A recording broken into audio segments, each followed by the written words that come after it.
Assalamualaikum warahmatullahi wabarakatuh.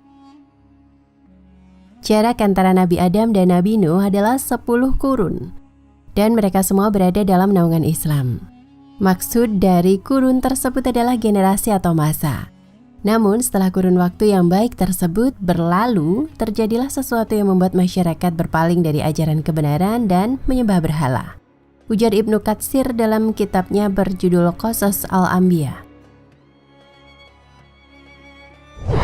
Menurut Ibnu Katsir, penyebab terjadinya hal itu adalah seperti diriwayatkan oleh Bukhari dari Ibnu Juraih dari Atha dari Ibnu Abbas radhiyallahu anhu ketika menafsirkan firman Allah. Dan mereka berkata, jangan sekali-kali kamu meninggalkan penyembahan Tuhan-Tuhan kamu, dan jangan pula sekali-kali kamu meninggalkan penyembahan Wat, dan jangan pula Suwa, Yagut, Sa'uk, dan Nasyr. Nama-nama Tuhan itu sebenarnya berasal dari nama orang-orang yang soleh pada zamannya. Namun setelah mereka meninggal dunia, setan membisikkan kepada kaum mereka untuk membuat patung-patung di majelis tempat mereka beribadah dan dinamai dengan nama-nama mereka untuk mengingatkan kaum tersebut atas kesalehan mereka. Lalu mereka pun membuatnya, meski ketika itu mereka membuatnya bukan untuk disembah. Namun pada akhirnya para pembuat patung itu juga meninggal dunia. Masa mereka pun berlalu dan ilmu tauhid telah berangsur punah. Maka patung-patung itu akhirnya dijadikan sesembahan oleh orang-orang yang hidup setelah mereka. Tutur Ibnu Katsir.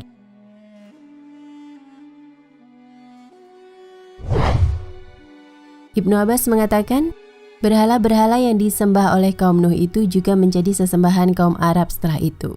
Begitulah riwayat yang disampaikan oleh Ikrimah, Ad-Dahhak, Qatadah, dan Muhammad bin Ishaq. Dalam kitab tafsirnya Ibnu Jarir meriwayatkan dari Ibnu Humay, dari Mihran, dari Sufyan, dari Musa, dari Muhammad bin Qais. Ia berkata, dahulu mereka yang dijadikan berhala-berhala itu adalah orang-orang saleh yang hidup antara Adam dan Nuh. Mereka memiliki pengikut yang setia dan taat.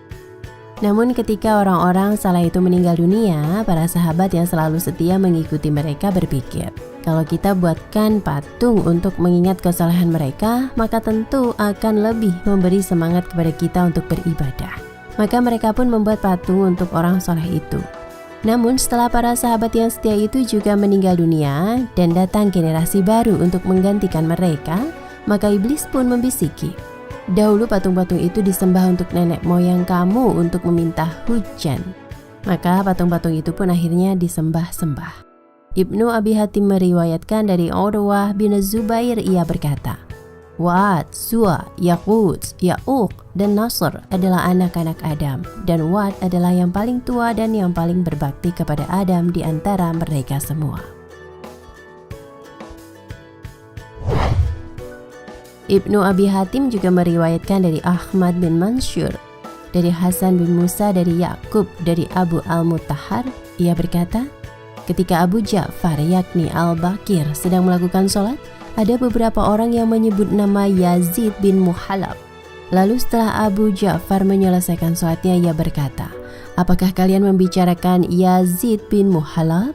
Ketahuilah bahwa orang itu dibunuh di sebuah tempat yang menjadi tempat pertama kalinya sesuatu disembah selain Allah. Abu Al-Mutahhar melanjutkan, setelah itu Abu Ja'far menyebutkan nama Wat. Ia adalah seorang muslim yang dicintai oleh kaumnya. Ketika ia meninggal dunia, kaumnya berbondong-bondong mendatangi makamnya di wilayah Babilonia dan menangisi kepergiannya. Iblis pun melihat kesempatan yang baik untuk mengubah dirinya ke dalam bentuk manusia. Lalu ia berkata, aku sungguh prihatin atas kesedihan kalian setelah ditinggal pergi oleh orang ini.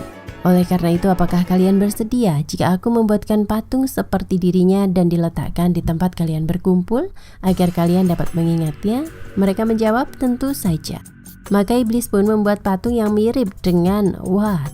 Setelah selesai, patung itu diletakkan di tempat mereka berkumpul, hingga mereka dapat mengingat kembali ketaatan dan kesalehan orang yang sudah mati itu. Lalu iblis menawarkan lagi, apakah kalian bersedia jika aku membuatkan patung yang sama untuk diletakkan di rumah kalian masing-masing, agar kalian dapat mengingatnya tatkala kalian sedang di rumah? Mereka menjawab, tentu saja. Maka iblis pun membuat sejumlah patung yang sama hingga mereka dapat mengingat orang tersebut tanpa harus keluar rumah. Karena mereka memiliki patung yang sama di setiap rumah mereka. Namun patung-patung itu tidak mereka sembah, hanya untuk mengingatkan mereka akan kesolehan Wat. Begitupun dengan anak-anak mereka. Semua diajarkan untuk berzikir dan taat seperti yang mereka lakukan. Akan tetapi setelah mereka meninggal dan anak-anak mereka juga meninggal, maka datanglah generasi yang menganggap patung-patung itu sebagai Tuhan yang mereka sembah selain Allah.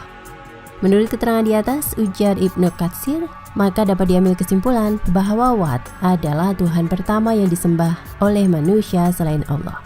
Dan ia berbentuk patung yang diberi nama yang sama dengan Wat. Begitu juga dengan patung-patung yang lainnya. Setiap patung yang disembah oleh sekelompok manusia setelah sekian lamanya hanya dijadikan pengingat agar mereka dapat berbuat ketaatan yang sama dengan orang-orang yang dibuat patungnya itu. Dan cara-cara peribadatan mereka pun bermacam-macam bentuknya. Sebuah hadis Nabi Shallallahu Alaihi Wasallam yang diriwayatkan dalam kitab Shahihain menyebutkan, pada suatu hari Ummu Salamah dan Ummu Habibah tengah berbicara di dekat Rasulullah tentang sebuah gereja yang mereka lihat di negeri Habasyah, sekarang Ethiopia. Gereja Maria namanya. Ketika mereka tengah memperbincangkan betapa bagus gereja tersebut dengan patung-patung yang ada di sana, Rasulullah bersabda, mereka itu apabila ada orang soleh di antara mereka meninggal dunia, maka mereka akan membuat tempat sujud di kuburnya, dan kemudian mereka membuatkan patung orang itu. Mereka itulah seburuk-buruk makhluk di sisi Allah. Wallahu a'lam bishawab. Nah pemirsa Ensiklopedia Al-Fatih, sampai di sini perjumpaan kita kali ini. Semoga menginspirasi.